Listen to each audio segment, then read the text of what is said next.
الحمدللہ 15 رجب المرجب کی یہ شب ہے، اور اس شب میں سیدوں کے سر کے تاج، اہل بیت کے چشم و چراغ، حضرت سیدنا جعفر بن محمد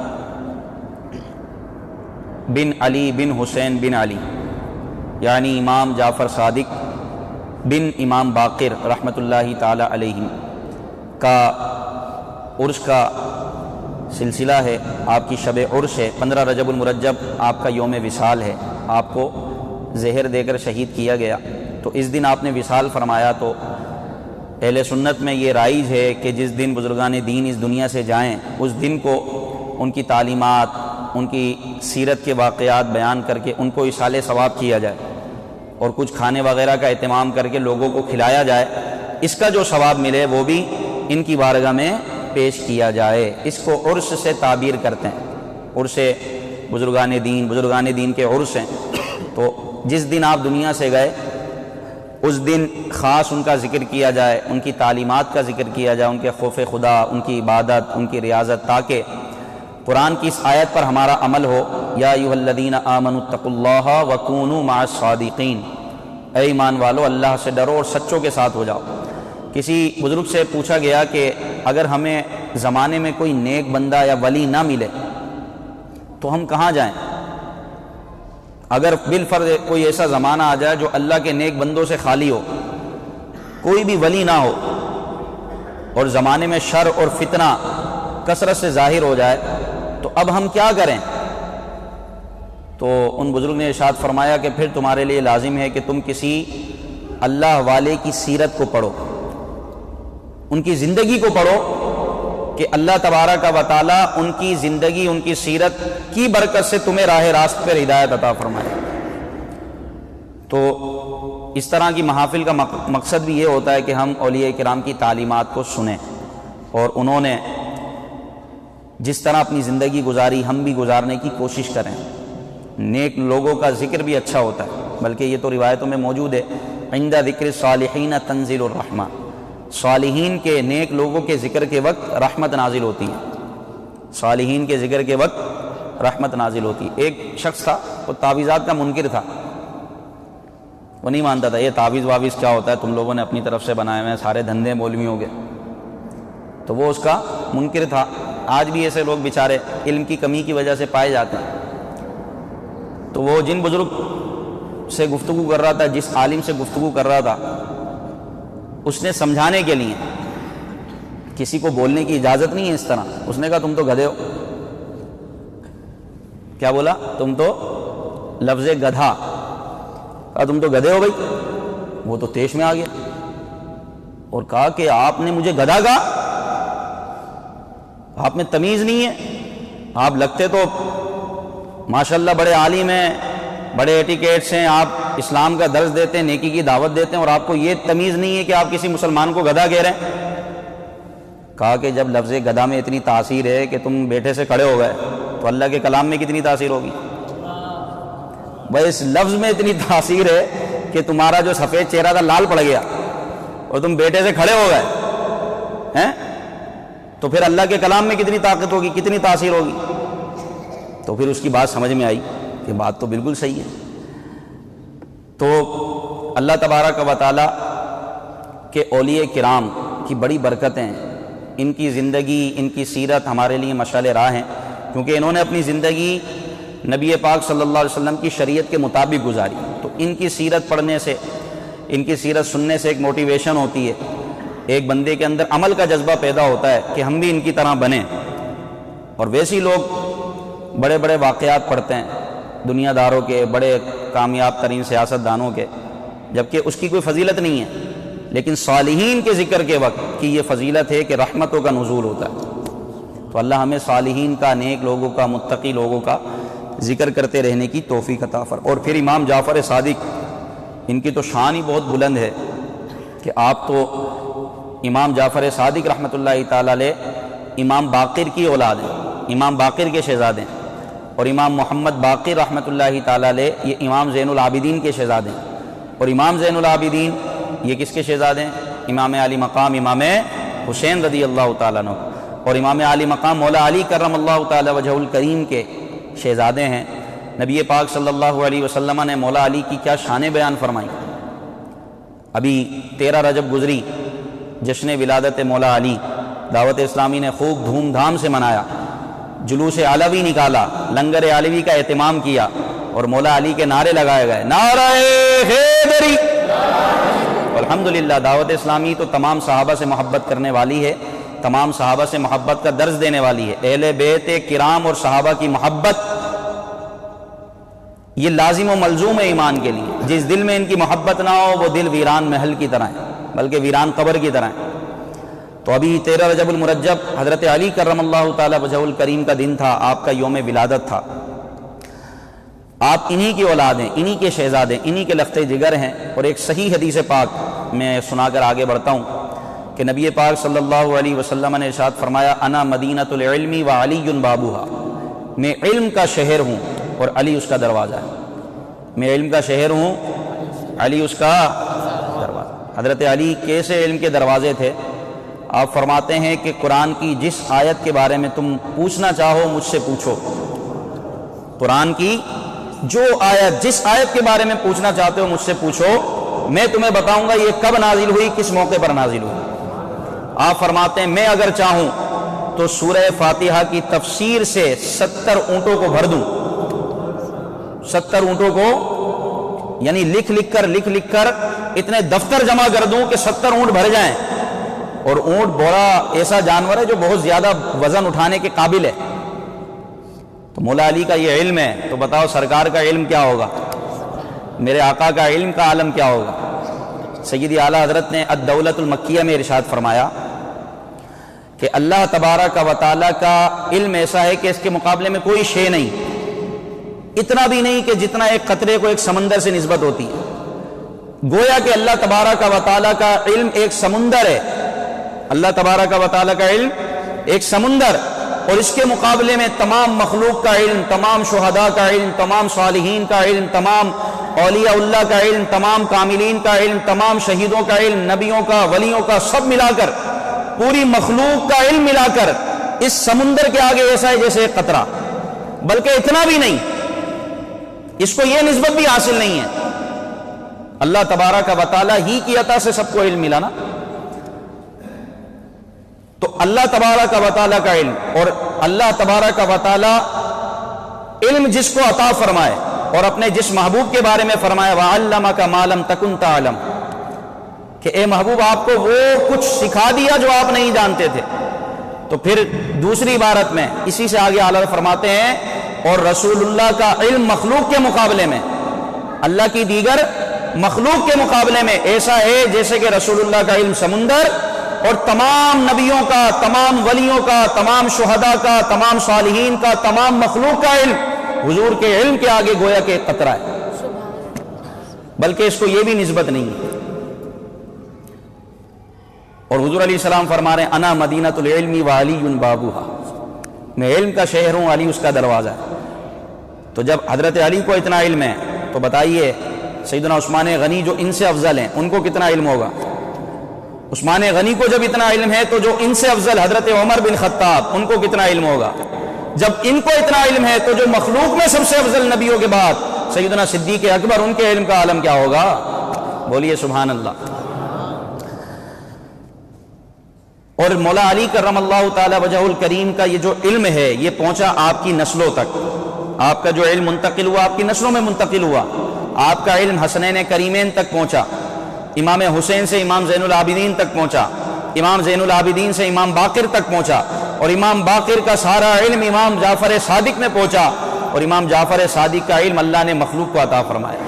آپ نے مخلوق کو سیراب کیا اپنے علم سے، بطور خاص حضرت سیدنا امام اعظم ابو حنیفہ رحمۃ اللہ تعالی علیہ، بولیے سبحان اللہ۔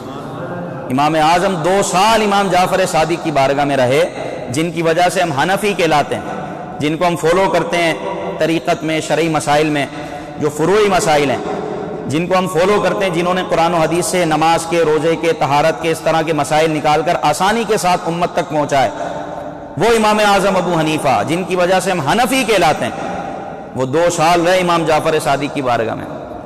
اور ایسے رہے کہ آپ آخر میں یہ کہنے لگے لولا السنتان لولا العامان لہلک النعمان، اگر یہ 2 سال نہ ہوتے نعمان ابو حنیفہ ہلاک ہو جاتا۔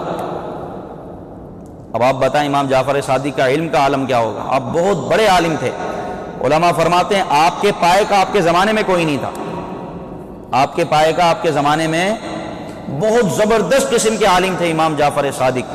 آپ بیٹھے بیٹھے جو ہے نا فلسفیوں کے اور جناب منطقیوں کے دیگر لوگوں کے بیٹھے بیٹھے مسئلے حل کر دیا کرتے تھے۔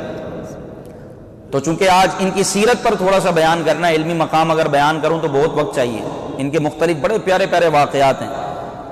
لوگوں نے 40 سوال تیار کیے ان سے کرنے کے لیے، ان کو ہرانے کے لیے، کہ اب ان کو جو ہے نا تمام لوگوں کے سامنے ہم رسوا کر دیں گے معاذ اللہ، اور ان سے ایسے سوال کریں گے جواب ہی نہیں بن پائے گا۔ 40 سوال تیار کیے بڑے بڑے علم والوں نے، اور جب آپ کی بارگاہ میں آیا سوال کیا آپ نے ٹھک کر کے جواب دیا، اس کا جواب یہ، اس کا جواب یہ، اس کا جواب یہ، اور پھر اس میں اختلاف بھی بتایا کہ مدینے والوں کا اس پر عمل ہے، کوفہ والوں کا اس پر عمل ہے، بصرہ والوں کا اس پر عمل ہے، مکہ والوں کا اس پر عمل ہے۔ یہ شان تھی امام جعفر صادق۔ موقع ملا تو انشاءاللہ میں بیان کروں گا۔ امام جعفر صادق رضی اللہ تعالیٰ عنہ کی شان بڑی نرالی ہے۔ ایک 4 سال کا سید زادہ، ایک 4 سال کا کم سن بچہ بھرے بازار میں رو رہا ہے، وہ زار و قطار رو رہا ہے۔ کسی نیک شخص نے اس سید زادے کا ادب و احترام کرنے کے لیے عرض کی کہ اے شہزادے آپ کیوں رو رہے ہیں؟ کتنے سال کا بچہ ہے؟ 4 سال کا، اور بھرے بازار میں، یہ نہیں کہ گھر میں، بازار میں وہ 4 سال کا بچہ زار و قطار رو رہا ہے۔ کسی نے کہا شہزادے آپ کیوں رو رہے ہیں؟ آخر کیا بات ہے؟ اگر کوئی چیز چاہیے تو مجھے حکم فرمائے میں لا کر دوں، میں چیز آپ کے سامنے پیش کروں۔ تو اس 4 سال کے بچے کا جواب سنیں، یہ جواب یہ ہمارے 60 سال تک کے افراد کو نہیں آتا، یعنی وہ سوچ ہی نہیں ہے۔ اللہ اکبر، یہ 4 سال کا کم سن شہزادہ سید زادہ۔ تو اس آل رسول نے، اس سید زادے نے، 4 سال کے بچے نے کہا کہ اللہ پاک کے غضب اور عذاب جہنم کے خوف سے میرا دل بیٹھا جا رہا ہے۔ کتنی عمر ہے حضرت؟ 4 سال۔ ہمارے 4 سال کے بچوں کو چیز اور کھلونوں کے سوا کچھ نہیں آتا، 4 سال کی ننھی سی عمر ہے۔ اللہ اکبر۔ بچہ کہہ رہا ہے کہ عذاب جہنم سے، اس کے خوف سے میرا دل بیٹھا جا رہا ہے۔ تو اس شخص نے کہا کہ بیٹا بچوں کو عذاب نہیں ہوگا، بچوں کو عذاب نہیں دیا جاتا۔ آپ جواب سنیں خوف خدا سے لبریز۔ وہ 4 سال کا کم سن بچہ کہتا ہے سید زادہ کہ چچا جان میں نے دیکھا ہے کہ بڑی لکڑیوں کو جلانے کے لیے چھوٹی لکڑیاں جلاتے ہیں، بڑی لکڑیوں کو جلانے کے لیے چھوٹی چھوٹی لکڑیاں پہلے جلائی جاتی ہیں تاکہ بڑی لکڑیاں جلیں۔ مجھے خوف ہے کہ ابو جہل، فرعون اور اس طرح کے بڑے بڑے کافروں کو جلانے کے لیے کہیں میرا استعمال نہ ہو اور مجھے جہنم میں نہ جلایا جائے۔ یہ کہہ کر بچہ اور رونے لگا، اور یہ کوئی اور نہیں بلکہ امام جعفر صادق رحمۃ اللہ تعالی علیہ۔ 4 سال کی عمر میں ان کے خوف خدا کا عالم دیکھیں آپ، اللہ اکبر۔ اور سرے بازار میں، بھرے بازار میں رو رہے ہیں، یہ نہیں کہ بچہ تنہائی میں رو رہا ہے اور کسی کھلونے کے ضد کی وجہ سے نہیں رو رہے۔ بچے عموماً بازار میں جاتے ہیں، کوئی کھلونا نظر آ گیا تو رونا شروع ہو گئے، یہ دلائیے بابا، یہ دلائیے بابا، یہ دلائیے۔ وہ کس خوف سے رو رہے ہیں؟ خوف خدا سے، جہنم کے خوف سے۔ یہ ہے فکر آخرت۔ اور کہیں ایسا نہ ہو کہ وہ جواب بھی آپ دیکھیں کتنا خوبصورت ہے کہ بڑے بڑی لکڑیوں کو چھوٹی لکڑیوں سے جلایا جاتا ہے۔ کہیں ایسا نہ ہو کہ مجھے بڑے بڑے کافروں کو جلانے کے لیے مجھے جلایا جائے۔ اللہ اکبر۔ اب آپ یہاں ذرا ٹھہریں، رکیں اور غور کریں میرے محترم اسلامی بھائیوں کہ اس واقعے سے ہمیں کتنا سبق ملتا ہے، یعنی ہماری عمر کہاں گزر گئی۔ کبھی ہمیں فکر آخرت سے، خوف خدا سے رونا آیا ہو، وہ رونا آیا ہوگا تو رمضان کی کوئی شب قدر ہوگی، رکت انگیز دعا ہو رہی ہوگی تو آنکھوں سے آنسو نکل گئے ہوں گے، ورنہ تو آج کل تو میت میں بھی لوگوں کو رونا نہیں آتا، جنازوں میں بھی لوگوں کی ہنسی نکل رہی ہوتی ہے، دانت نکل رہے ہوتے ہیں، دنیاوی باتیں چل رہی ہوتی ہیں، مرنا سب نے۔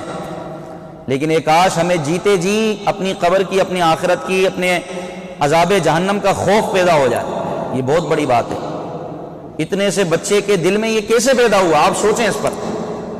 یہ گھر کی تربیت، یہ ڈیپینڈ کرتا ہے گھر کی تربیت پر. جس گھر میں نمازوں کا اہتمام، روزوں کا اہتمام، تلاوت قرآن مجید ہو رہی ہوگی، اس گھر کے بچوں کا حال کیا ہوگا؟ اب گھر کی تربیت کے بغیر یہ ہو ہی نہیں سکتا کہ بچہ خوف خدا کی بات کرے. بچہ کلمہ تک نہیں پڑھ سکتا اگر گھر میں ڈسکو ماحول ہو، فلمیں ڈرامے چل رہی ہوں، بچے کو 6 کلمے یاد نہیں ہوتے. گھر کی تربیت، گھر کی تربیت کے جو بڑے بڑے ستون ہیں نا، وہ ہیں والدین. وہ ہیں والدین. والدین اگر اسلام کے مطابق چلیں اور شریعت کے مطابق اپنی زندگی گزاریں اور دین متین کی باتیں کریں، سنیں، سیکھیں، سمجھیں، تو یہ بات ان کی اولاد میں آئے گی. گھر میں کیسا ماحول بناؤ، والدہ بھی نماز پڑھ رہی ہے، اس کو دیکھ کے چھوٹی بچی بھی نماز پڑھ رہی ہے، کتنا پیارا ماحول ہوتا ہے. سبحان اللہ. یہ ہے تربیت. اللہ پاک ہمیں اپنے دین کو، اپنے اسلام کو سمجھنے، اس پر عمل کرنے کی توفیق عطا فرمائے. تو شرم و حیا کا درس ہو جس گھر میں، جہاں پردے کی بات ہوتی ہو، چھوٹی بچیوں کو یا جو بلوغت کے قریب ہوں انہیں پردہ کروایا جاتا ہو، تو پھر اس گھر میں اللہ کی رحمت سے پھر اسلام کی، دین کی باتیں ہوں گی. پھر اس گھر کی برکتوں کا عالم کیا ہوگا؟ آپ خود سوچیں. یہاں تو حال اتنا برا ہے، جمعے کے دن پورا گھر سو رہا ہوتا ہے، ابا بھی سو رہے ہیں، ابا کو پرواہ نہیں ہے جمعے کی نماز پڑھنی ہے، پورا گھر سو رہا ہے. اگر ابا اٹھ کر آ بھی گئے آخر میں تو بچے سو رہے ہیں. یعنی جمعہ کتنی اہم عبادت ہے مسلمانوں کے لیے. عید کا دن کہا ہے اس کو، جمعے کو سید الایام کہا ہے، اور جمعہ عید کا دن ہے مسلمانوں کا. اور اس کے عید کا دن ہونے کی وجہ یہی ہے کہ اس میں جمعے کی نماز ہے، اور جمعے کی نماز ایک خاص عبادت ہے کہ جو جمعے کو پڑھتا ہے اگلے جمعے تک اس کو ثواب ملتا رہتا ہے. ہمارے ہاں تو حال یہ ہے نمازیں تک نکل جاتی ہیں، جمعے کی اہم عبادت نکل جاتی ہے. آپ خود غور کریں یہ کیسے صحیح ہوگا؟ کیا اسی طرح زندگی ہم نے گزارنی ہے؟ تو یہ محفلیں سجانے کا، بتانے کا مقصد صرف یہ نہیں ہے معذرت کے ساتھ ہم آئیں بیٹھیں تھوڑا سا سنیں، جمعے نعرے وارے لگائیں، کھایا پیا اور چل دیے اور صبح فجر میں سوتے رہیں. یہ مقصد تھوڑی ہے محفل کا. ہم کھانے کے لیے تھوڑی آئے زندگی دنیا میں، اور بھائی نیک عمل کرنے کے لیے پیدا کیا گیا ہمیں. ہم اپنی آخرت کو سنواریں، اپنی عبادت کی اصلاح کریں. آج ہمارے نوجوانوں کو ناچنا تو آتا ہے، غسل کرنا نہیں آتا. نماز کے مسائل پوچھو تو نماز کا پتہ نہیں ہے. آپ وضو کے فرائض پوچھ لو، وضو کے فرائض کتنے نہیں پتہ. ہمارے نوجوانوں کا یہ حال ہے، پاک ہونا تک نہیں آتا. 6 کلمے تو یہ تو مشہور بات ہو گئی، 6 کلمے تک نہیں آتے. اتنا حال برا ہے. تو میرے بھائیوں آپ خود غور تو کرو، ہم زندگی کہاں گزار رہے ہیں، بالخصوص ہمارے نوجوان بھائی. اس لیے تھوڑی بھیجا ہمارے کو دنیا میں ہم جناب ماڈرن بن کے گھومیں تو یہ کریں تو وہ کریں. اللہ کے بندو، موت کبھی بھی آ سکتی ہے. آپ سوچیں، غور کریں. موت کا کوئی بھروسہ تھوڑی ہے. زندگی نام رکھ دیا کس نے، موت کا انتظار ہے دنیا. ہارٹ پیشنٹ آپ جائیں ذرا ایمرجنسی میں، اب زیادہ تر نوجوان آ رہے ہیں دل پکڑ کے، اپنا دل پکڑ کے آ رہے ہیں نوجوان بھائی. بلڈ پریشر شوٹ کر رہا ہے نوجوانوں کا. کبھی بھی انسان کی آنکھیں بند ہو جائیں گی. آپ سوچیں ہم آگے کے لیے کیا بھیج رہے ہیں، ہم آگے کے لیے کیا جمع کر رہے ہیں. گانے، ٹک ٹاک، لڑکیوں کے ساتھ دوستیاں، فیس بک پر جناب دوست بنانا، یہ تباہ کر دے گا آپ کی آخرت کو. آج باپ کو بھی دیکھیں تو ابا حضور بھی تربیت کر رہے ہیں، بیٹا دبا کما کر، جلدی کما، بس لگا رہے، یہ کام بھی پکڑ لے، یہ کام بھی پکڑ لے، یہ کام بھی پکڑ لے. دنیا ہمارے لیے یہ ہو گئی ہے، بس ہم دنیا میں بس دنیا سے جانا ہی نہیں ہے. اور آخرت ہمارے لیے اتنی سی ہے، اتنی سی ہو گئی ہے آخرت. جبکہ ہم مسلمان ہیں. ہم کون ہیں بولیے؟ ہم مسلمان ہیں. آخرت کا ہمیں پتہ ہی نہیں ہے. نمازوں کا برا حال، طہارت کا اور اس طرح کے معاملات کا برا حال. نہ کلمے، نہ ایمان مفصل، نہ ایمان مجمل. بس فیس بک پہ دوستوں سے، لڑکیوں سے دوستیاں، ٹک ٹاک اور جناب یوٹیوب چیٹنگ. رات کو 2-2 3-3 بجے تک لگے ہوئے جناب. صبح فجر گول. ابا حضور کو کچھ پرواہ ہی نہیں ہے، ٹینشن ہی نہیں ہے. کوئی مسئلہ نہیں ہے بھائی، اسکول تو جا رہا ہے. نمبر اچھے آنا چاہیے میٹرک میں. میٹرک میں فیل ہو، پھر دیکھو ابا کا پارا 7ویں آسمان پر. کم بخت، اتنے میں نے تجھ پر پیسے ضائع کیے، تو فیل آ گیا. تجھے ٹیوشن بھی پڑھا رہا ہوں، کوچنگ بھی بھیج رہا ہوں، کیا کچھ نہیں کر رہا. ہر خواہش پوری کر رہا ہوں پھر بھی فیل آ گیا. اب ابا کا پارا جائے گا ساتھ میں آسمان پہ, وہ مارے گا بھی, لتاڑے گا بھی, پتہ نہیں کیا کیا بولے گا. کبھی نماز کے لیے بولا ایسا؟ آپ خود سوچیں نا ہم کیا تربیت کر رہے ہیں. کبھی نماز میں ایسا آپ نے کہا ہو, نماز نہیں پڑھی ہو, اسکول کے لیے اٹھانے کا تو آپ کو یاد رہتا ہے, نماز کے لیے کبھی اٹھایا بچوں کو؟ ہم خود نہیں اٹھتے. تو امام جعفر صادق رضی اللہ تعالیٰ عنہ کی سیرت سے ہمیں تربیت کا پتہ چلتا ہے کہ آپ کے گھر والوں کی تربیت کیسی تھی. آپ بولو جناب وہ تو اتنے نیک بندے تھے, تو ہمیں کیا گناہگار بنا کے بھیجا گیا دنیا میں, یا ہمیں چھٹی مل گئی ہے گناہ کرو دبا کے تم؟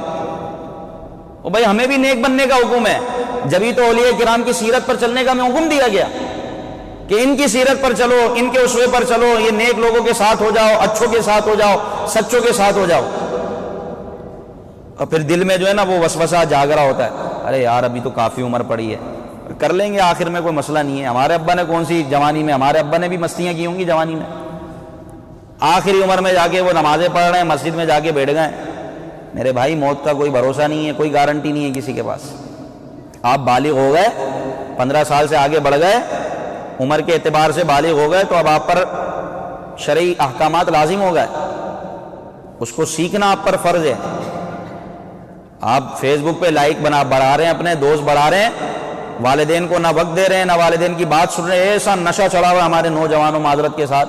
آپ اپنی اولاد پر غور کر لیں, جہاں دیکھو موبائل, جہاں دیکھو موبائل, ایسا نشہ چڑھا ہوا ہے. ابا بھی موبائل میں, اماں بھی موبائل میں, بچے بھی موبائل میں. مہمان آتے ہیں, مہمان گھر میں آیا, اس نے نکالا موبائل, میزبان نے نکالا موبائل, سب لگے ہوئے موبائل میں. اب جس کے پاس موبائل نہیں ہے بیچارہ میں کیا کروں, سب اپنے اپنے کمروں میں گھسے ہوئے ہوتے ہیں. آپ بس وائی فائی کا بٹن بند کر دیں, اس کا پلگ نکال دیں, سب نکل گئے. ارے بھائی کیا ہوا, یہ چل کیوں نہیں رہا؟ تو جب بھی کسی کو بلانا ہو, آپ نے جمع کرنا ہو, وائی فائی بند کر دو, سب نکل کر آئیں گے کونے خسروں میں سے, کمروں میں سے. بھائی کیا ہو گیا, نیٹ نہیں چل رہا. یہ ہمارا حال ہو گیا. اب پھر نیٹ پہ کیا کچھ سیکھ رہے ہیں ہم, یعنی اس پہ جو آ کے بول رہا ہے دین کے بارے میں, صحابہ کرام کے بارے میں, ہم نے اس کو عقل کل سمجھ لیا, اس کو اپنا امام بنا لیا, اس کا تھوڑا سا اسٹیٹس دیکھ کر, تھوڑی چرب زبانی دیکھ کر بس یہ سمجھ لیا بھائی اس نے جو بولا یہی دین ہے, باقی سب فارغ ہیں. او بھائی دین سیکھنے کا یہ طریقہ تھوڑی ہے. آپ نے بچے کا نام نکالنا تو گوگل نکالو, آپ نے کوئی شرعی مسئلہ دیکھنا تو گوگل, طلاق ہوئی کہ نہیں ہوئی گوگل, تو بھائی کھانا بھی گوگل سے لے لیا کرو پھر, ہے کہ نہیں؟ اب وہ ایک ہمارے دوست ہیں ماشاءاللہ, وہ بھی مدنی ہیں, ان کے پاس آئے, بھائی وہ ہمیں نکاح نامہ چاہیے, ہمارے بھائی کا نکاح ہے. تو انہوں نے کہا ٹھیک ہے. انہوں نے کہا آپ آ جائیے گا, میں نکاح نامہ فل کر دوں گا. یہ بھی ایک لطیفہ ہے. تو انہوں نے کہا فل تو ہم کر لیں گے, وہ مسئلہ نہیں ہے, بس آپ ہمیں نکاح نامہ دے دیں, فل ہم کر لیں گے. بولا کیسے کریں گے؟ بولے ہم نے گوگل میں دیکھ لیا ہے طریقہ سارا, تو یہ کہ حق مہر بھی ہم لکھ لیں گے, سب کچھ کر لیں گے صرف. بولا بھائی نکاح بھی گوگل سے پڑھوا لینا, پھر نکاح بھی کس سے پڑھوا لینا؟ تو آج کل گوگل چل رہا ہے, نیٹ سب کے ہاتھ میں, سب کچھ اسی پہ. وہ سمجھ رہا بھائی ہماری دنیا یہی ہے, چارجر سے بندھے میں لوگ, کتا آزاد گھوم رہا ہے اور ہم موبائل سے لگے میں. اس طرح کی پوسٹیں آتی ہیں نا. تو یہ ایک میں تفریحاً بات آپ کو کر رہا ہوں, لیکن یہ حقیقت ہے, یہ چوٹ کرنے کے لیے میں آپ کو عرض کر رہا ہوں. یعنی موبائل میں ہمارے نوجوان اتنے غرق ہو گئے کہ ماں باپ کو ٹائم نہیں دے رہے, بھائی بیوی بچوں کو ٹائم نہیں دے رہے, بچوں کے ساتھ نہیں کھیلتے. حالانکہ بچے اللہ کا شکر ادا کریں, اللہ نے آپ کو اولاد دی ہے. اللہ کا ان سے پوچھے جن کے پاس لاکھوں روپے بینک بیلنس سے اولاد نہیں ہے, وہ بھائی اللہ کا شکر ہے, اللہ نے آپ کو اولاد سے نوازے, بچوں کو ٹائم دو. یہ بچے آپ ٹائم نہیں دو گے, یہ بچے کچھ اور سیکھ رہے ہوں گے. اور بچہ جب زیادہ روتا تو اس کو موبائل دے دیا, چلو بھائی تو بھی لگا رہے, ہم بھی لگے رہے. تو میرے محترم اسلامی بھائیو, یہ ایک مسلمان کی زندگی نہیں ہے. آپ سمجھیں, صرف کھیلنے کے لیے تھوڑی ہیں دنیا میں. ہم کھیلا, صبح ہوئی شام ہوئی سو گئے, پڑ گئے, رات دیر تک جاگتے رہے, صبح دیر سے اٹھے, کوئی کام پر ہے تو ٹھیک ہے کہاں چلا گیا, ورنہ جو فارغ ہے گھر میں وہ موبائل ہے اور وہ ہے, یا دوستوں کی بیٹھک ہے. تو جب اب گھر والے کیا کر رہے ہیں, یہ سوال بنتا ہے گھر والوں پر, یعنی والدین پر, کہ وہ کیا کر رہے ہیں بھائی. وہ صرف ابھی بھی نوکری نہیں لگی, ہاں بھائی کام کاج ڈھونڈنے گیا تھا، پتہ ہی نہیں چلا، لگی نہیں رہی، اتنا مشکل ہو گیا، ابا نے 2-4 باتیں سنائی، اماں نے 2-4 باتیں سنائی، ختم۔ یہ ہمارے معاشرے کا یوں سمجھیں کہ ایک نقشہ میں نے آپ کے سامنے کھینچا ہے۔ یہ ہر کوئی ایسا نہیں ہے، جو ہے میں اس پر کلام کر رہا ہوں، ورنہ الحمدللہ آپ کے معاشرے میں یہ طلبہ بھی تو بیٹھے ہوئے ہیں، یہ بھی اپنے والدین کو چھوڑ کر آئے بھائی، صرف دین کے خاطر، دنیا کی خاطر نہیں۔ ہم تو دنیا کی خاطر اپنے ماں باپ کو چھوڑ دیں، ہم دنیا کی خاطر اپنے گھر بار کو، اپنے شہر کو چھوڑ کے بھائی جا رہا ہوں میں امریکہ نوکری کرنے، صرف دنیا کی خاطر۔ یہ دین کے خاطر آئے ہیں اپنے والدین کو چھوڑ کر، کیا ان کا دل نہیں جاتا یہ بھی پینٹ شرٹ پہنے، یہ بھی جناب شیو کروا کر، جناب پینٹ شرٹ پہن کے تھوڑا سا اسٹیٹس دکھا کر اور ماڈرن بن کر زندگی گزاریں؟ دل چاہتا ہے، ان کا بھی دل ہے، یہ کوئی آسمانی مخلوق تھوڑی ہے، لیکن ان کی نظر آخرت پر ہے کہ بھئی ہمیں آخرت عزیز ہے، ہمیں قبر میں جانا ہے مر کر، ہمیں جواب دینا اللہ کی بارگاہ میں، اللہ کی بارگاہ میں جواب دینا۔ جس کی نظر آخرت پر ہو پھر اس کے سامنے فیشن کی کوئی حیثیت ہی نہیں رہتی، اس کے سامنے ماڈرن ہونے کی کوئی حیثیت ہی نہیں رہتی۔ جس کو آخرت عزیز ہوگی، قرآن پاک بار بار اعلان کر رہا ہے کہ دنیا کا ساز و سامان، دنیا کی زندگی دھوکہ ہے۔ میں آپ کو ایک حکایت سناؤں۔ قلندر پہلے اس کو کہتے تھے جو جانوروں کا تماشا دکھاتا تھا، اس کو قلندر کہا کرتے تھے۔ ویسے قلندر اولیاء کرام کی ایک قسم ہے، لیکن بعض چیزیں رائج ہو جاتی ہیں، معروف ہو جاتی ہے زمانے میں۔ تو پہلے زمانے میں ریچھ کا ناچ دکھاتے تھے، اس کو درویش کہتے تھے، قلندر کہتے تھے۔ تو لال شہباز قلندر رحمۃ اللہ تعالی علیہ، وہ حقیقی قلندر تھے، اللہ کے ولی تھے لال شہباز قلندر۔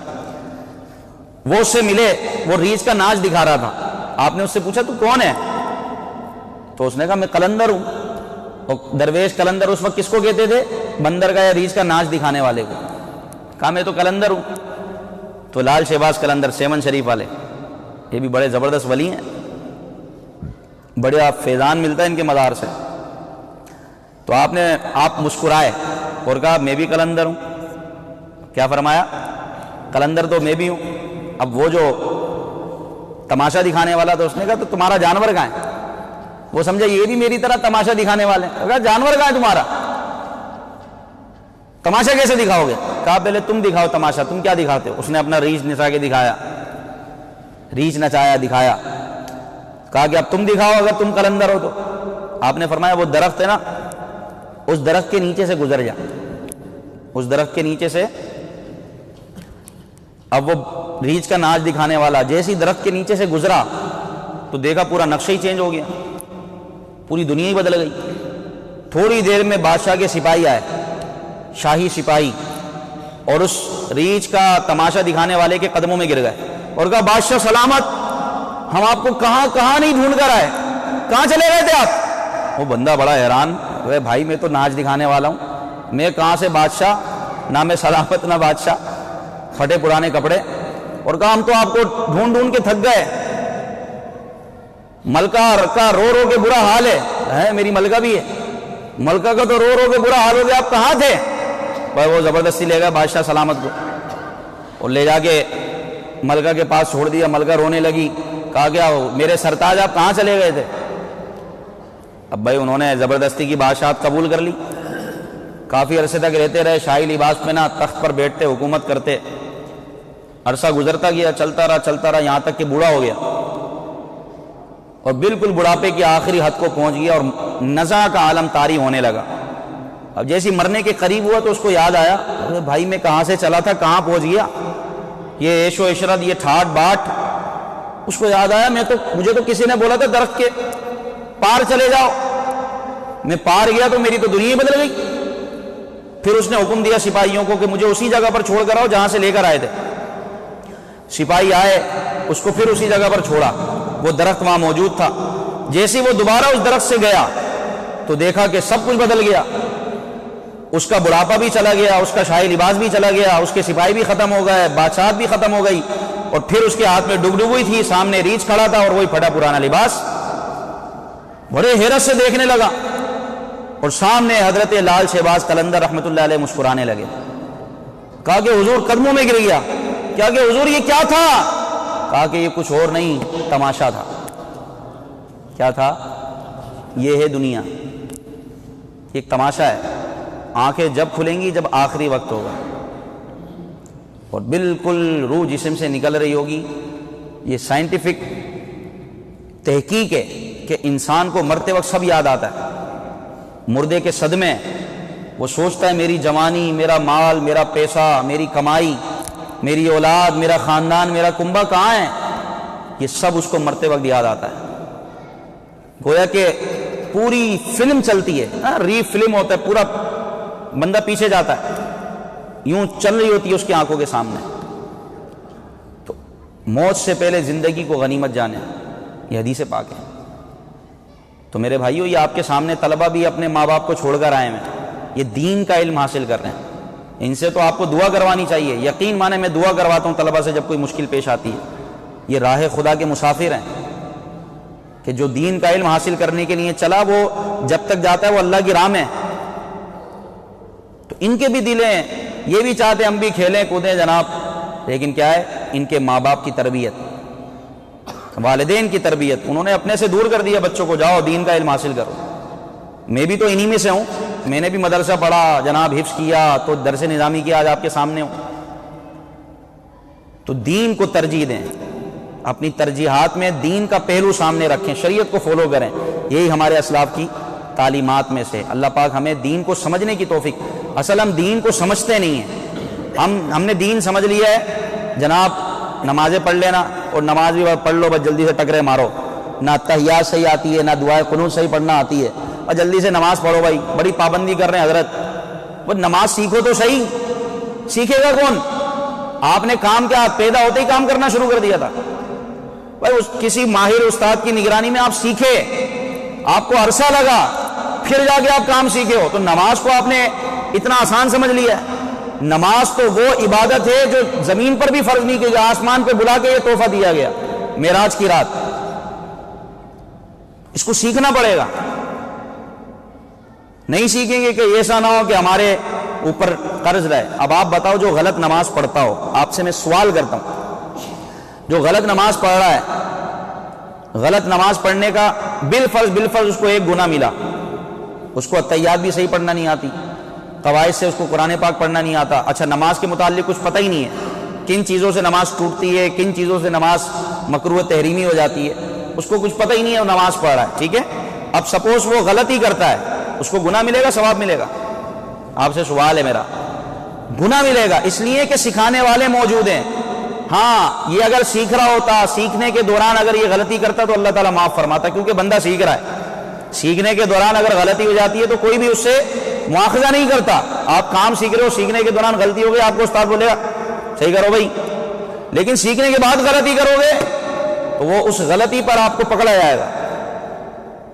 تو ایک تو سیکھنا بھی نہیں ہے اور پھر غلط پڑھنا ہے، یہ ڈبل گناہ ہوا. امام غزالی فرماتے ہیں، نہ سیکھنے کا گناہ اور پھر کام غلط کرنے کا گناہ، یہ ڈبل گناہ ہے. اب آپ نے جناب، اللہ نے آپ کو مال دیا، میں توجہ چاہوں گا آپ کی، اللہ نے آپ کو مال دیا، آپ گئے حج کرنے، بولے آمین، لیکن سیکھ کے جائیں گے انشاءاللہ. حج تو سال میں ایک مرتبہ ہوتا ہے. حج کو بغیر سیکھے لوگ جا کے حج کر رہے ہوتے ہیں اور اتنے گناہ کما رہے ہوتے ہیں، اتنے گناہ کما رہے ہوتے ہیں، گویا کہ قدم قدم پر وہ گناہ کر رہے ہوتے ہیں، اپنی جہالت کی وجہ سے، اپنی لا علمی کی وجہ سے. پھر نماز بھی نہیں سیکھی، وہاں جا کے نماز بھی غلط پڑھیں. تو بتائیں کعبے میں ایک گناہ کتنے گناہ کے برابر ہے؟ بولیے 1,00,000 گناہ کے برابر. آپ اندازہ لگاؤ، وہاں ایک گناہ ہوگا 1,00,000 گناہ کے برابر ہے، 1,00,000 گناہ کے برابر. اور یہ سب کس وجہ سے ہوا؟ ہم نے سیکھا نہیں، ہم نے سیکھا نہیں. حالانکہ سکھانے والے موجود ہیں، سیکھنے کے بھی طریقے ہیں. آپ کو میں یہ ہرگز نہیں کہہ رہا آپ کام کاج چھوڑ کے جناب مدرسے میں داخلہ لے لیں. آپ پوچھیں، آپ نماز کے بارے میں جب آپ کو موقع ملا آپ پوچھیں. علماء کی صحبت میں بیٹھے. امام جعفر صادق نے اپنے بیٹے امام موسیٰ کاظم کو نصیحتیں کی ہیں. ان میں ایک نصیحت یہ ہے کہ اے بیٹا، نافرمانوں کے پاس مت بیٹھنا. نافرمان کون ہے؟ جو شریعت پر عمل نہیں کرتے، جو دین پر عمل نہیں کرتے، جو دھوکے کی زندگی گزار رہے ہیں. آپ نے امام موسیٰ کاظم کو یہ وصیت کی کہ بیٹا نافرمانوں کے پاس نہ بیٹھنا. اگر کسی سے ملنے کا دل چاہے تو نیک لوگوں کی زیارت کرنا، ان کے پاس جانا، علماء کے پاس جانا، کہ تمہیں وہاں سے دین کا علم سیکھنے کو ملے گا. یہ آپ نے وصیت کی اپنے بیٹے کو، امام موسیٰ کاظم رحمۃ اللہ تعالی علیہ. نافرمان سے آپ کو نافرمانی ہی ملے گی، گناہ گار سے آپ کو گناہ کی دعوت ملے گی. چلو یہ سینما چلتے ہیں یار، چلو یار فلاں جگہ چلتے ہیں، چلو پیسے آ گئے، پیسے ملاتے ہیں، فلاں تفریح کرتے ہیں، وہاں چلتے ہیں وہاں چلتے ہیں، اور معاذ اللہ پھر کیا کچھ نہیں ہوتا، بد نگاہی بھی ہوتی ہے، تو اس کو چھیڑو تو اس کو چھیڑو۔ تو فرمایا کہ نیک لوگوں کی صحبت کو لازم پکڑ لو۔ ہماری صحبتوں پر آپ غور کریں، ہماری صحبتیں نیک ہیں ہی نہیں۔ ہم علماء کے پاس بیٹھنا اچھا نہیں سمجھتے، علماء کو معاذ اللہ برا بھلا کہتے رہتے ہیں، بھائی تو پھر جاؤ گے کہاں؟ یعنی اگر دین سے عالم ہی کو نکال دو جو صحیح العقیدہ سنی ہے، عاشق رسول عالم کی بات کر رہا ہوں، اگر اسی کو دین سے نکال دو پھر آپ جاؤ گے کہاں؟ آپ مجھے بتائیں کہاں جائیں گے ہم؟ اصحاب کہف کے پاس جائیں گے کیا؟ جورڈن جانا پڑے گا اصحاب کہف کے غاروں میں۔ تو علماء کی اہمیت ہے، آپ علم حاصل کریں، سیکھیں، کوشش کریں، پھر عاشقان رسول علماء کو سنیں، جو دین کے بارے میں بتائیں، اختلاف نہ کریں، آپ کو ورغلائیں نہیں، جو دین کے بارے میں آپ کو بتائیں آپ ان کو سنیں، ورنہ یہ آپ کو الجھا کے رکھ دیں گے۔ میں صحیح بتا رہا ہوں آپ کو جو دین کی بات صحیح ملے، اور پھر اس میں بھی اگر آپ کنفیوز ہیں تو پھر صحیح العقیدہ عاشق رسول عالم سے پوچھیں کہ بھئی یہ مسئلہ ہے، میری سمجھ میں نہیں آ رہا، بتائیں مجھے۔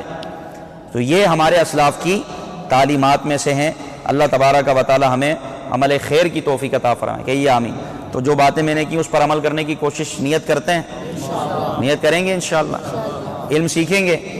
علم دین سیکھنے کا ایک ذریعہ یہ ہے کہ آپ جامعۃ المدینہ میں داخلہ لے لیں۔ جامعۃ المدینہ میں داخلہ بڑا آسان ہو گیا اب تو، آپ کام کاج کریں، رات کے اندر بھی ہمارے نائٹ کے جامعہ شروع ہو گئے، عشاء کے بعد 2 گھنٹے آپ دیں، آپ کو انشاءاللہ فرض علوم سکھائے جائیں گے۔ آپ اگر اپنے کام کاج پر دیر سے جاتے ہیں، 10 بجے 11 بجے 12 بجے، تو صبح 7 بجے کلاس شروع ہوتی ہے، 7 سے 9، تو آپ فرسٹ ٹائم میں پڑھ لیں۔ چلو یہ بھی نہیں کر سکتے تو آپ آن لائن کورس میں کوئی نہ کوئی کورس کر لیں، نماز کا، فیضان نماز 7 دن کا کورس ہوتا ہے۔ ہم انشاءاللہ اپنے جو ہمارے اس ٹائم پہ بیٹھے ہیں وقاص بھائی، ان کی پوری ٹیم ہے ہمارے پاس، اللہ کا شکر ہے، اچھے لڑکے ہیں، ان سے ہم مشورہ کر کے اپنی مسجد میں یہ کورس شروع کریں گے، 7 دن کا نماز کورس ہوگا، تو آپ لوگ آئیں گے نا انشاءاللہ؟ بھائی سیکھیں یار، نماز سیکھ کے نہیں گئے دنیا سے تو کیا کریں گے؟ قرآن سیکھ کر نہیں گئے تو کیا کریں گے؟ روزانہ مدرسے بالغان لگتا ہے، پڑھنے والے کتنے ہیں بتائیں مجھے؟ وہی 2-4 ہمارے اسلامی بھائی آگے پڑھ رہے ہوتے ہیں بیچارے۔ آپ کوشش کریں، آگے بڑھیں، ٹائم نکالیں۔ شیطان کبھی نہیں چاہے گا کہ یہ بندہ قرآن پڑھ کے دنیا سے جائے، شیطان کبھی نہیں چاہے گا کہ یہ بندہ صحیح نماز سیکھ کر پڑھ کر دنیا سے جائے، ورغلا دے گا۔ پھر جب جان یہاں اٹکے گی نا تو کلمہ بھی نہیں نکل رہا ہوگا زبان سے۔ اللہ نہ کرے، اللہ نہ کرے، اللہ ہم سب کا خاتمہ ایمان پر فرمائے۔ تو کوشش کریں، کوشش کریں۔ اب آپ بولو میری عمر اتنی ہو گئی یار، اتنا ٹینشن ہے، یہ ٹینشن ہے اسی وجہ سے کہ ہم نے یہاں صرف دنیا کو بٹھایا ہوا ہے، اسی وجہ سے یہ ٹینشن ہے۔ آپ ذرا آؤ تو صحیح دین کی طرف۔ اللہ کا فرمان ہے ان تنصروا اللہ ینصرکم، اگر تم دین خدا کی مدد کرو گے، دین خدا کی مدد کرنا یہ بھی ہے کہ آپ دین کو سیکھیں۔ اگر تم دین خدا کی مدد کرو گے اللہ تمہاری مدد کرے گا اور تمہارے قدموں کو جما دے گا، تمہارے قدموں کو جما دے گا، قدم قدم پر مدد ہوگی۔ آپ سیکھیں تو صحیح، اللہ تعالی ہمیں سیکھنے کی توفیق عطا فرمائے۔ تو نیت کرتے ہیں انشاءاللہ۔ عبادت و ریاضت کے بارے میں آپ کی بات کر لیتے ہیں۔ امام مالک عاشق مدینہ، کروڑوں مالکیوں کے پیشوا امام مالک، یہ فرماتے ہیں کہ میں ایک زمانے تک امام جعفر صادق کی بارگاہ میں آتا رہا۔ اب یہ بھی سننے والا ایک واقعہ ہے، سننے کی بات ہے اور عمل بھی کریں انشاءاللہ۔ آپ فرماتے ہیں میں ایک زمانے تک امام کی بارگاہ میں آتا رہا، میں نے آپ کو 3 کاموں میں سے کسی ایک کام میں مصروف پایا، یا تو آپ نماز کی حالت میں ہوتے، میں جب بھی آپ کے پاس آتا یا تو آپ نماز پڑھ رہے ہوتے، یا تلاوت قرآن مجید کر رہے ہوتے، یا آپ روزے سے ہوتے۔ 3 کاموں میں سے کسی ایک کام میں مصروف ہوتے آپ۔ کیا شان تھی امام جعفر صادق رحمۃ اللہ تعالی علیہ کی۔ آپ فرماتے ہیں، امام جعفر صادق نصیحت کرتے ہوئے فرماتے ہیں، اللہ پاک نے دنیا کو یہ حکم فرمایا ہے، اے دنیا جو میری عبادت کرے تو اس کی خدمت کر، اور جو تیری خدمت کرے تو اسے تھکا دے۔ کتنا پیارا فرمان ہے، یہ ہمارے لیے نصیحت ہے۔ دنیا کو اللہ نے یہ فرمایا، اے دنیا جو میری عبادت کرے، میری اطاعت کرے تو اس کی خدمت کر، اور جو تیری عبادت کرے، مطلب جو تجھ میں لگ جائے، تجھ میں گم ہو جائے اور میری عبادت سے دور ہو جائے، جو تیری خدمت کرے تو اس کو تھکا دے۔ تو آج ہم تھکے ہوئے ہیں، ٹینشن ہے، ادھر ٹینشن، ادھر سوچ، ادھر مصیبت، ادھر آزمائش، چاروں طرف سے۔ کیوں ہے؟ ہم عبادت ہی نہیں کر رہے اللہ کی۔ کتنا پیارا فرمان ہے کہ دنیا کو یہ حکم ہے۔ اور آپ دیکھیں، آپ علماء کی زندگی دیکھیں، ان کی تو سیلریاں بھی کم ہوتی ہیں بھائی. دینی طبقہ تو ہمارا ویسی مظلوم طبقہ ہے, صحیح ہے, اتنا کوئی عالی شان اسٹیٹس نہیں ہوتا, وہ اللہ جس کو دے تو وہ الگ بات ہے, جس کا کوئی بیک گراؤنڈ اچھا ہو, ورنہ عموماً خستہ حال ہوتے ہیں. لیکن آپ نے کبھی سنا کسی عالم دین نے غربت سے تنگ آ کر خودکشی کی ہو؟ جو دین کا کام کرتا ہے نا, اللہ تعالیٰ اس کی رزق میں برکت دیتا ہے, اس کے رزق میں برکت دیتا ہے. آپ اپنے طور پہ کوشش کریں. ہم مسجد میں دینا تو پسند کرتے ہیں, تو مسجد کو آباد تو کریں نمازیں پڑھ کر. لوگ مسجد بنا دیتے ہیں, آباد نہیں کرتے مسجد کو. لوگ بڑا دین کا کام کرتے ہیں, خود دین پر عمل نہیں کرتے. تو اصل تو مسجد کی زینت کیا ہے؟ یہ نقش و نگار, یہ تعمیرات, یہ اپنی جگہ پر ہے. اصل زینت نمازی ہیں. اصل زینت کیا ہے بولیے؟ نماز. نماز کے بارے میں سوال ہوگا, سب سے عبادت میں سب سے پہلا سوال ہی نماز کے بارے میں, نماز کے بارے میں پہلا سوال ہے. آج ہماری مسجدوں کی حالت دیکھیں آپ, فجر میں تو ایک صف بھی بڑی مشکلوں سے ہوتی ہے. تو ایک کاش جو یہاں موجود ہیں یہ نماز فجر کی نیت کے ساتھ ساتھ پوری زندگی کی نمازوں کی پکی پکی نیت کر لیں تو مدینہ مدینہ نیت کرتے ہیں انشاءاللہ. بس دو کام آپ نے کرنا ہے. آپ صرف فجر کی اور عشاء کی پابندی کر لو. کس کی بولیے؟ اور جبر کر کے 40 دن آپ بولو بابا 40 دن میں نے چھوڑنی نہیں ہے فجر. 40 دن میں ایسی برکت ہے نا, بندہ عادی ہو جاتا ہے. پھر آپ کی خود آنکھ کھلے گی, خود آپ مسجد کی طرف بڑھو گے. 40 دن میں ایسی طاقت ہے. یعنی 40 کا عدد بڑا یہ تاثیر والا عدد ہے. اس لیے بزرگان دین کے چلوں کو 40 میں, چلہ کس کو بولتے ہیں؟ 40 دن. 40 دن جو عبادت کرے, ریاضت کرے, اس کو چلہ کہتے ہیں. ٹھیک ہے, تو آپ بس نیت کر لو فجر اور عشاء, یہ دو نمازیں جو ہے نا منافقین پر بھاری ہیں. دو نمازیں کس پر بھاری ہیں؟ منافق پر. کہا کہ منافق اس سے پیچھے رہے گا, عصر بھی پڑھ لے گا, ظہر بھی پڑھ لے گا, مغرب بھی پڑھ لے گا, عشاء اور فجر. فرمایا منافق پر بھاری ہیں. تو اس بھاری کو ہم نے ہلکا کرنا ہے انشاءاللہ. کریں گے انشاءاللہ. اتنی آرام سے اور آہستہ انشاءاللہ بولیں گے نا, شیطان ہمارے پاس ہی آگے بڑھ جائے گا. بولے گا ان کے گدگدیاں مچاؤ, ذرا تیز بولے انشاءاللہ. اب کوئی نماز قضا نہیں ہوگی انشاءاللہ. اللہ پاک ہمیں عمل خیر کی توفیق عطا فرمائے. یہ کچھ سوالات تھے. 12 امام کون ہیں اور اہل سنت کا ان کے بارے میں کیا نظریہ ہے؟ تو دیکھیں 12 امام, اہل سنت کا یہ عقیدہ ہے کہ 12 امام یہ ائمہ اہل بیت ہیں. کون ہیں؟ اہل بیت کے جو بڑے بڑے امام گزرے نا, یہ ہیں 12 امام. اور ان کے جو آخری ہوں گے وہ ہوں گے امام مہدی, جو قرب قیامت, جب قیامت قریب ہوگی جب تشریف لائیں گے. اور یہ سب سید ہیں. سید کون؟ حضرت علی کرم اللہ تعالی وجہ الکریم. پھر ان کی اولاد پاک حضرت امام حسن, امام حسین, حضرت امام باقر, امام زین العابدین, امام باقر, امام جعفر صادق, امام موسیٰ کاظم, امام علی رضا, امام تقی نقی. یہ تقریباً 12 ائمہ اہل بیت ہیں, بڑے بڑے امام. ان کے ہم پلہ ان کے زمانے میں کوئی نہیں تھا. بڑی بزرگی اور کرامت والے لوگ ہیں یہ ائمہ اہل بیت. انہی کو اہل سنت کے نزدیک 12 امام کہا جاتا ہے. لیکن عقیدہ اور نظریہ یہ ہے کہ یہ نبیوں سے افضل نہیں ہے. غیر نبی نبی سے افضل ہو ہی نہیں سکتا. جو اس پر عقیدہ رکھے گا اس پر کفر ہے. غیر نبی کو جو نبی سے افضل بتا وہ کافر ہو جائے گا. تو یہ نبی نہیں ہے, یہ اللہ کے نیک اور برگزیدہ بندے ہیں, اللہ کے اولیاء کرام میں سے ہیں, اور بڑی کرامتوں اور بزرگی والے ہیں. تو انبیاء کرام سے یہ افضل نہیں ہے. نبی ہی تمام مخلوق میں افضل ہوتا ہے. سمجھ آ رہی ہے بات؟ تمام کائنات میں نبی افضل ہے. ہاں یہ اولیاء کرام ہیں, بڑی شان والے ہیں, لیکن نبی سے افضل. دوسرا یہ معصوم نہیں ہے. اور دوسرا غلط کانسیپٹ کیا ہے ان کے بارے میں لوگوں کا کہ بھئی یہ معصوم ہے. تو یہ یاد رکھیں, معصوم صرف اللہ پاک کے فرشتے ہیں اور انبیاء ہیں. ان کے علاوہ کوئی مخلوق معصوم نہیں.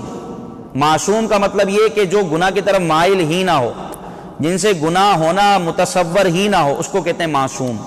اور معصوم صرف 2 جماعتیں, ایک فرشتوں کی جماعت اور ایک انبیاء کی جماعت. ہاں اللہ پاک نے ان اولیاء کرام کو محفوظ رکھا ہے کہ یہ گناہ کی طرف, گناہ سے اللہ تعالیٰ ان کی حفاظت فرماتا ہے. ٹھیک ہے, صحیح ہو گیا. دوسرا سوال یہ تھا کہ کنڈوں کی نیاز کہاں سے ثابت ہے؟ نہیں ہے ثابت تو نہیں کھاتے بھائی. اتنا اہتمام کیا ہم نے. کنڈوں کی نیاز کہاں سے ثابت ہے؟ میں نے کہا اگر بالفرض ثابت نہ ہو تو نہیں ہے ثابت, پھر کیا کھانا ناجائز ہو جائے گا؟ بھائی کنڈوں کی نیاز اگر ثابت نہ ہو, نہیں ہے, میں کہتا ہوں نہیں ہے ثابت, نہ صحابہ نے کی, اور حقیقتاً میں اس طرح جو ہمارے ہاں رائج ہے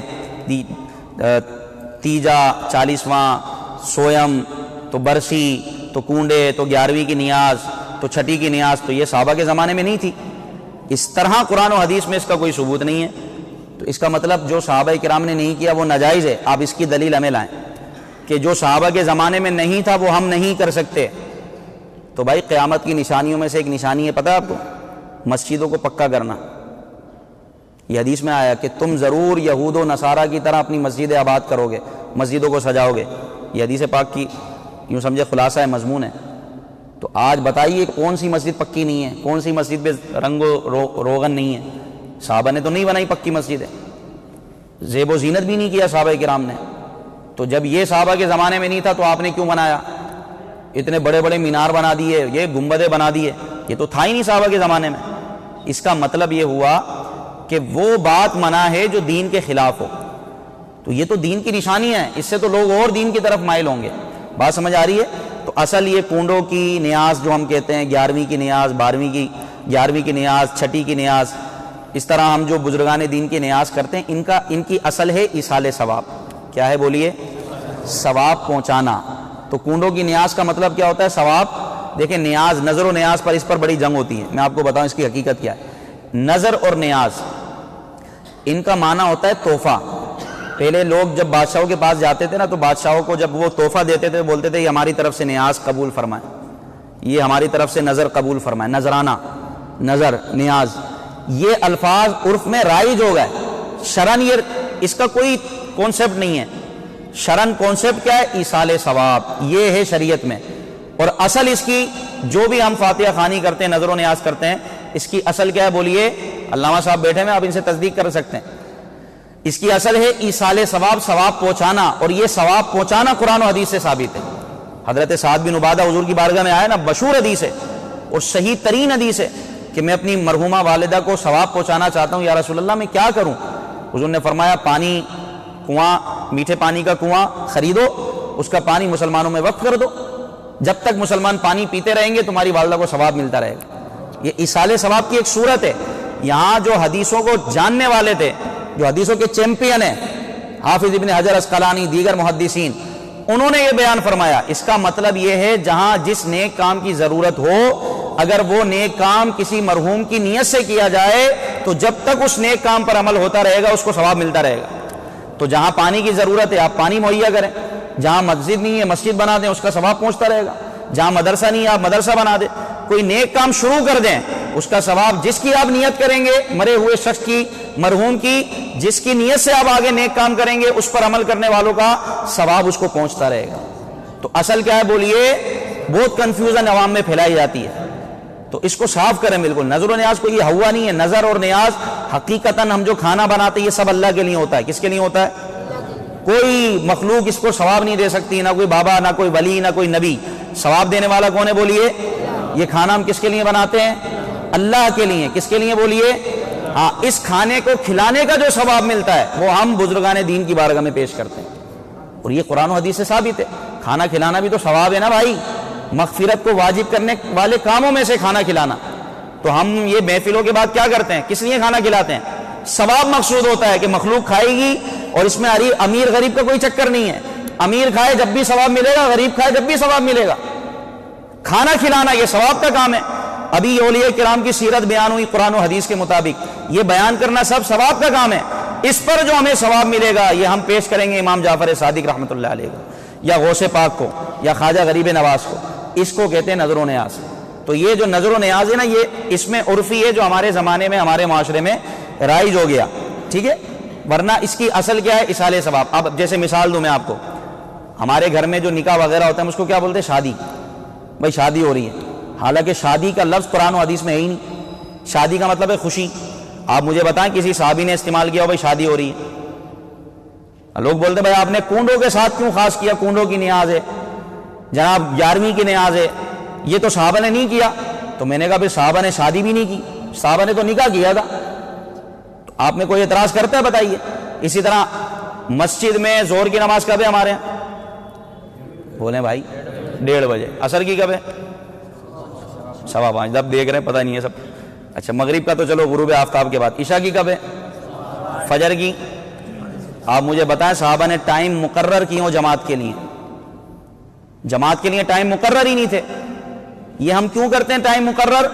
لوگوں کی سہولت کے لیے کہ لوگ جمع ہو جائے. وہ زمانہ بڑا پاکیزہ زمانہ تھا, لوگ دوڑے دوڑے مسجد کی طرف جاتے تھے, جیسی اذان ہوتی لوگ جمع ہوتے, نماز شروع ہو جاتی. وہاں ٹائم مقرر نہیں تھا 1:30 بجے ظہر کی نماز ہوگی, 5:30 بجے 5:15 بجے عصر کی نماز ہوگی, تو جناب 8:15 بجے عشاء کی نماز ہوگی. اسی طرح آپ اپنی زمانے میں مارکیٹوں میں دیکھیں, مارکیٹوں کی جو مسجدیں ہوتی ہیں اس کا ٹائم مختلف ہوتا ہے علاقوں کی مسجدوں سے. کیوں کہ مارکیٹ والے اپنی سہولت کے مطابق اس مسجد کا ٹائم رکھتے ہیں. اب آپ بتائیں کوئی اعتراض کرتا ہے؟ صحابہ نے تو ایسا نہیں کیا, تم نے کیوں کیا بھائی؟ بتائیے کوئی کرتا ہے اعتراض؟ حالانکہ صحابہ سے کہیں ثابت ہی نہیں ہے کہ نماز کی جماعت کے لیے ٹائم مقرر کیا ہو. تو یہ کتنی بڑی بدعت ہوئی پھر, لیکن کوئی بھی اس کو نہیں بولتا.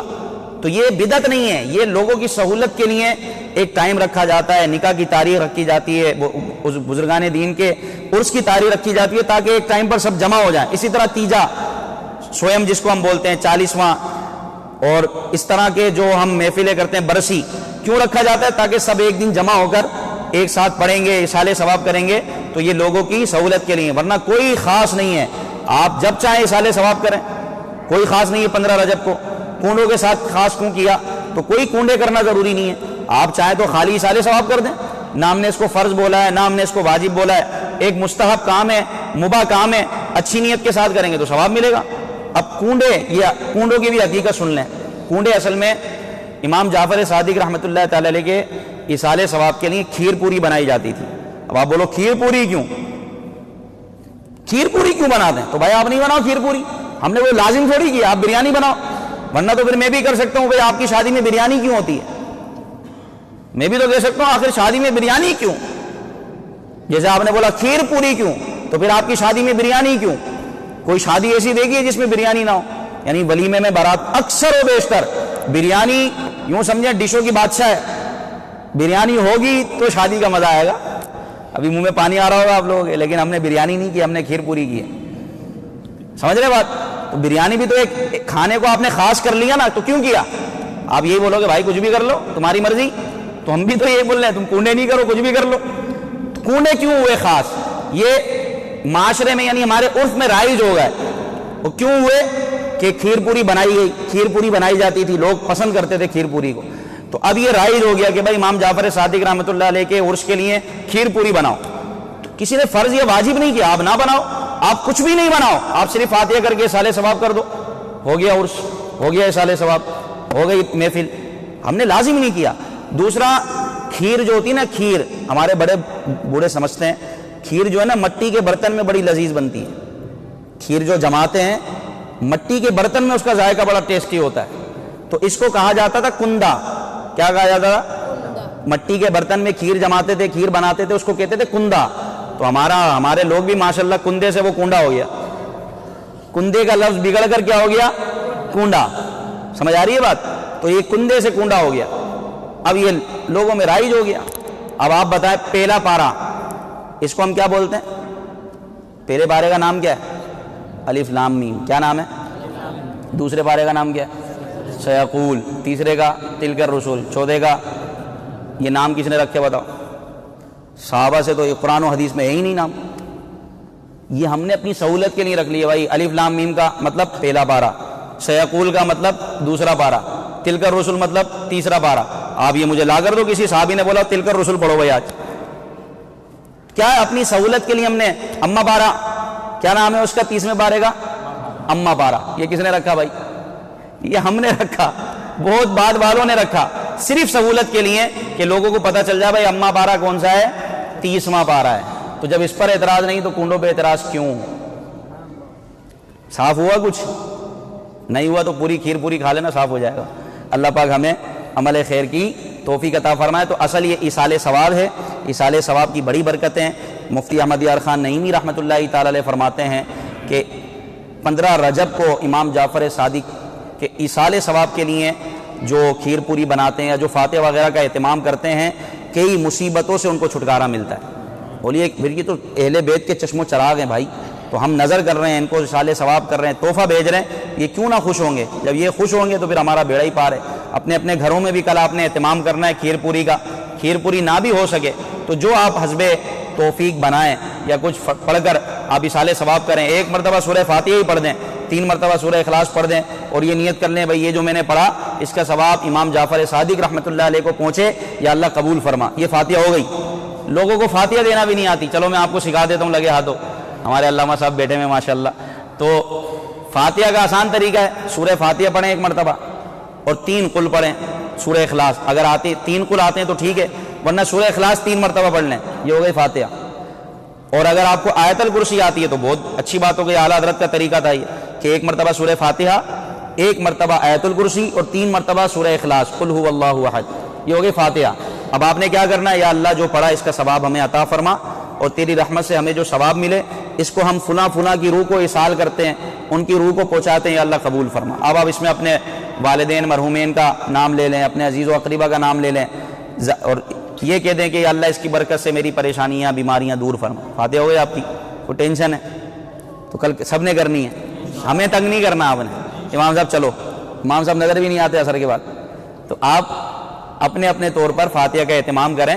یہ میں تفنن میں عرض کر رہا ہوں, ورنہ لوگ یہاں پر بلاتے ہیں تو الحمدللہ ہم فاتحہ دینے جاتے ہیں, ایسی کوئی بات نہیں ہے. صدر الاسلام بھائی کبھی لے جاتے ہیں, تو کبھی کوئی لے جاتا ہے, کبھی کوئی لے جاتا ہے, کوئی ایسی ٹینشن نہیں ہے. لیکن آپ کو بھی آنا چاہیے. آپ کریں گے نا کل فاتحہ انشاءاللہ, حسب توفیق جتنا ہو فاتحہ کا اہتمام کریں. اللہ پاک ہمیں عمل خیر کی توفیق عطا فرمائے. 1 مرتبہ سورہ فاتحہ, 3 مرتبہ سورہ اخلاص پڑھ کر